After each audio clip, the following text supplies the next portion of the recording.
नमस्कार दोस्तों, स्वागत है आप सभी का आपके अपने YouTube चैनल पर। आपको महाशिवरात्रि की हार्दिक शुभकामनाएं। दोस्तों, शिवरात्रि के इस पवित्र अवसर पर 5 ऐसी महिलाओं को शिवरात्रि का व्रत नहीं रखना चाहिए।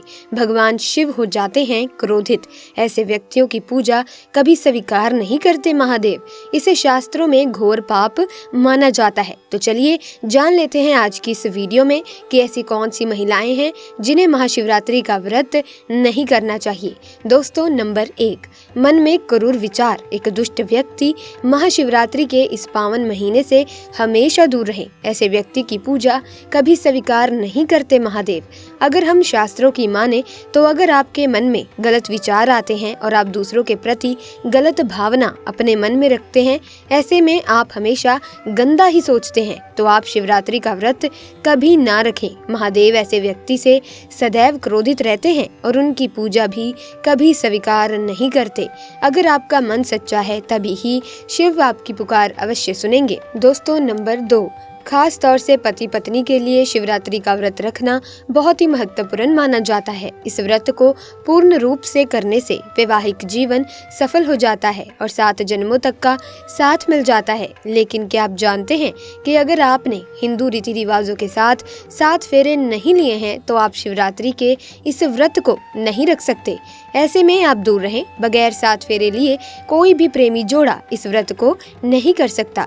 शास्त्रों में इस बात की बिल्कुल मनाही है। अगर आपने कोर्ट मैरिज भी की है तो फिर भी आप इस व्रत को रखने में सक्षम नहीं हैं। पहले आप 7 फेरे लें, तभी आप इस व्रत को भली भांति कर सकते हैं। 7 फेरे लेने के बाद आप किसी भी धार्मिक कार्य में शामिल हो सकते हैं और अगर आप शास्त्रों के विरुद्ध ऐसा करते हैं तो आप पाप के भागीदार बन सकते हैं। नंबर 3, तलाकशुदा व्यक्ति को शिवरात्रि के पवित्र अवसर पर शिव की आराधना नहीं करनी चाहिए, क्योंकि ये दिन प्रेम का प्रतीक माना जाता है। इसीलिए आप इस व्रत को कतई ना रखें। आपको बता दें, शास्त्र कहता है जो प्रेमी जोड़े एक दूसरे से दूर रहते हैं तो उन्हें वक्त के चलते एक हो जाना चाहिए, तभी ईश्वर उनकी भक्ति स्वीकार करते हैं। शास्त्र कहता है कि पति पत्नी जब साथ में मिलकर ईश्वर की आराधना करते हैं तो कई गुना फलों की प्राप्ति एक साथ होती है। ऐसे में अगर आप शिवरात्रि का व्रत रखना चाहते हैं तो दोनों को सबसे पहले एक होना पड़ेगा, तभी ही महादेव और माँ पार्वती इनकी पूजा स्वीकार करेंगे, क्योंकि शिव और माता पार्वती का प्रेम अटूट है। ऐसे में आप भी अपने पार्टनर के साथ प्रेम भाव दिखाएं। नंबर 4, दोस्तों, शास्त्रों के अनुसार एक वैश्य की पूजा भी ईश्वर कभी स्वीकार नहीं करते। ये शास्त्रों के विरुद्ध है। ऐसा करने से महापाप माना जाता है। ऐसे में शिवरात्रि के इस पवित्र समय में ऐसी महिलाओं को दूर रहना चाहिए और व्रत को गलती से भी नहीं रखना चाहिए। दोस्तों, नंबर 5, ये गलती कभी मत करना। पुराणों के अनुसार कुंवारी कन्याओं को शिवलिंग कभी छूना नहीं चाहिए। इसे पाप माना जाता है। और वहीं जिस व्यक्ति के मन में किसी स्त्री के प्रति गंदे विचार हो या वो व्यक्ति गालियां देता हो तो भगवान शिव ऐसे व्यक्ति को नरक में भी स्थान नहीं देते। ऐसे व्यक्ति की पूजा कभी स्वीकार नहीं करते महादेव। वहीं कुंवारी लड़कियां शिवरात्रि का व्रत जरूर रखें। अगर पाना है महादेव जैसा पति तो इस व्रत को कुंवारी कन्याएं अवश्य रखें। खास तौर से शिवरात्रि में जब कोई कुंवारी कन्या व्रत को भली भांति पूरा करती है तो यकीनन उसे महादेव जैसे पति की प्राप्ति अवश्य होती है। दोस्तों, शास्त्रों में महाशिवरात्रि का बहुत अधिक महत्व है। शिव जी को प्रसन्न करने के लिए कई लोग उन्हें रोजाना जल भी चढ़ाते हैं। दोस्तों, शिव मंदिर में जाकर शिवलिंग में जल अर्पित करना सबसे पुरानी परंपराओं में से एक है।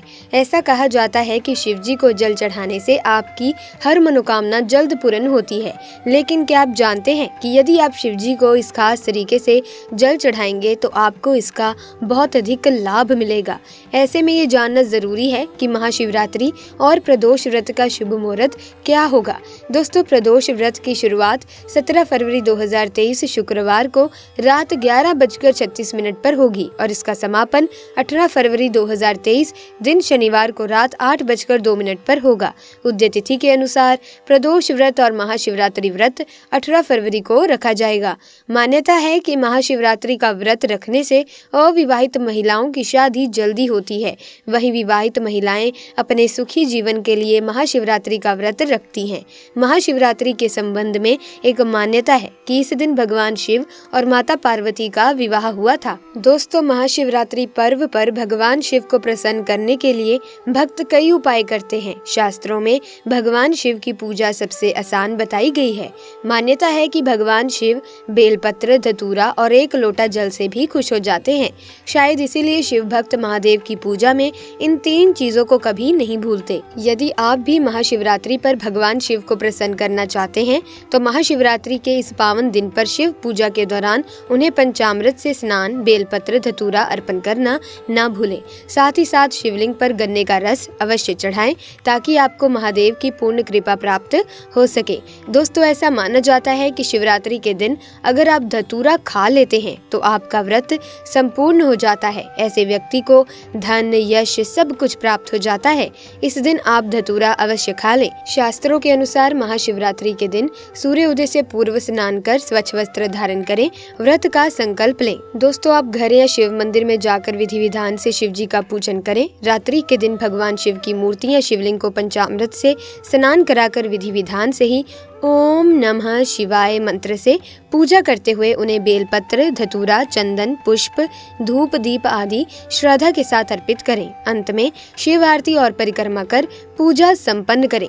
दोस्तों, भगवान शिव की पूजा के नियम के अनुसार भगवान शिव को बेलपत्र चढ़ाते समय ध्यान रखें कि बेलपत्र के तीनों पत्ते पूरे हों। इसका चिकना भाग शिवलिंग से स्पर्श करना चाहिए। भगवान शिव की पूजा के दौरान केतकी के फूल अर्पित ना करें। भगवान शिव की पूजा के दौरान ध्यान रखें कि पूजा में जो अक्षत आप चढ़ाएंगे वो टूटे हुए ना हो। भगवान शिव की पूजा करते समय शंख से जल अर्पित ना करें। शिवरात्रि के दिन शिवलिंग पर नारियल का भी पानी ना चढ़ाएं। दोस्तों, शिव प्रतिमा पर आप नारियल चढ़ा सकते हैं, लेकिन नारियल का पानी नहीं चढ़ाना चाहिए। ऐसे में अगर आप भगवान शिव को प्रसन्न करना चाहते हैं तो इन बातों का विशेष ध्यान रखें। तो आइए जान लेते हैं। नंबर 1, दोस्तों, शिव जी को जल चढ़ाते समय यदि उसमें शहद और दूध की कुछ बूंदें मिला दी जाएं तो बहुत अधिक लाभ होता है।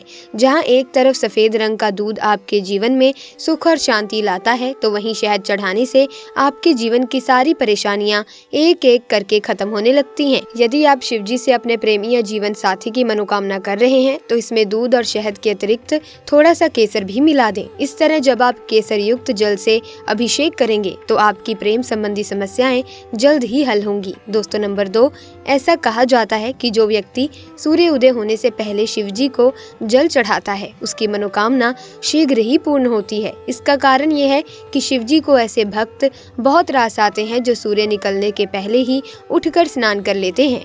इस समय स्नान करना सबसे अधिक पवित्र माना जाता है। सूरज की किरणों में कई तरह की हानिकारक किरणें भी होती हैं जो आपके द्वारा चढ़ाए जाने वाले जल को अपवित्र कर सकती हैं। यही वजह है कि सूर्य उदय के पहले चढ़ाया गया जल सबसे अधिक फायदा करता है। नंबर 3, कई लोग शिवजी को जल चढ़ाने के बाद हाथ जोड़कर बाहर चले आते हैं, लेकिन यदि आप जल चढ़ाने के पश्चात वही मंदिर में बैठकर कुछ देर शिवजी की आराधना करेंगे तो आपको और अधिक लाभ होगा। साथ ही यदि संभव हो तो जल चढ़ाने के बाद शिव चालीसा का पाठ भी करना बहुत लाभदायक हो सकता है। तो दोस्तों, महाशिवरात्रि का व्रत आप पूरे विधि विधान से नियमों के अनुसार पूरा करें ताकि महादेव की कृपा आप पर हो सके। तो दोस्तों, आज की वीडियो में बस इतना ही। अगर आपको वीडियो ज्ञानवर्धक लगी हो तो वीडियो को लाइक करें, शेयर करें, साथ ही चैनल को सब्सक्राइब करके बेल आइकन को प्रेस कर दें ताकि नए वीडियोस की अपडेट आपको मिलती रहे। आपका बहुत बहुत धन्यवाद।